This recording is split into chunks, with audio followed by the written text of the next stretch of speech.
আজকের রেসিপি ধনিয়া রুই। তাহলে চলুন ধনিয়া রুই আমি কিভাবে বানালাম সেটা আপনাদের দেখাই।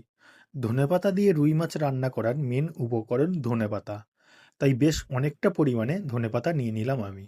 আর নিলাম 3 পিস রুই মাছ। আর এবারে নিলাম একটা টমেটো, একটা পেঁয়াজ আর কয়েকটা কাঁচা লঙ্কা। এগুলোকে এবারে পেস্ট করে নেব। এবারে গ্যাস জ্বালিয়ে কড়াইটা বসিয়ে দিলাম। আর দিলাম কড়াইতে সাদা তেল। এবারে ফোড়নে দেবো একটা শুকনো লঙ্কা আর কালো জিরে। কালো জিরে আর শুকনো লঙ্কাটা একটু ভাজা ভাজা হয়ে এলে টমেটো, পেঁয়াজ, কাঁচা লঙ্কার যে পেস্টটা তৈরি করে রেখেছিলাম সেটা এবারে আমি কড়াইতে দিয়ে দেবো।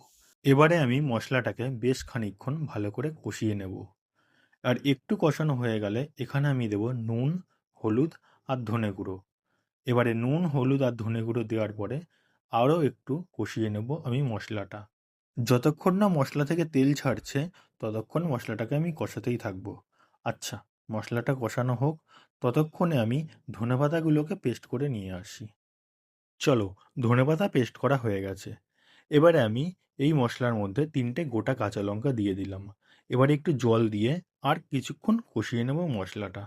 আচ্ছা, ধনেপাতা দিয়ে রুই মাছ এর আগে কারা কারা রান্না করে খেয়েছেন তারা কিন্তু কমেন্ট করে একদমই জানাতে ভুলবেন না।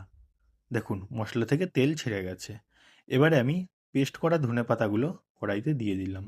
এবারে ধনেপাতার পেস্টটাকে মশলার সঙ্গে আমি কষিয়ে নেব। খুব বেশিক্ষণ নয়, 1 থেকে 2 মিনিট আমি মশলাটাকে কষিয়ে নেব। এবারে অল্প জল দিয়ে মশলাটাকে ঢাকা দিয়ে রাখবো কিছুক্ষণ।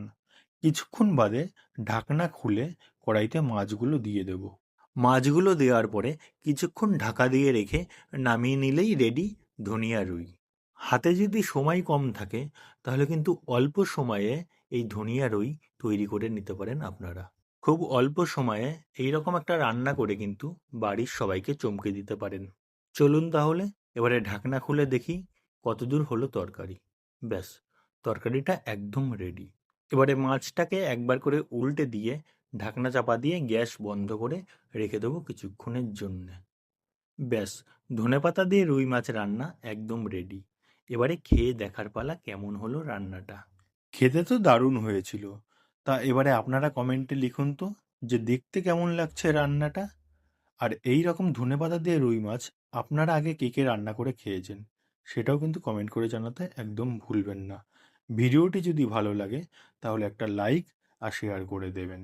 আর এই রকম আরও অনেক ভিডিও পেতে আমাদের চ্যানেলের সঙ্গেই থাকুন আপনারা।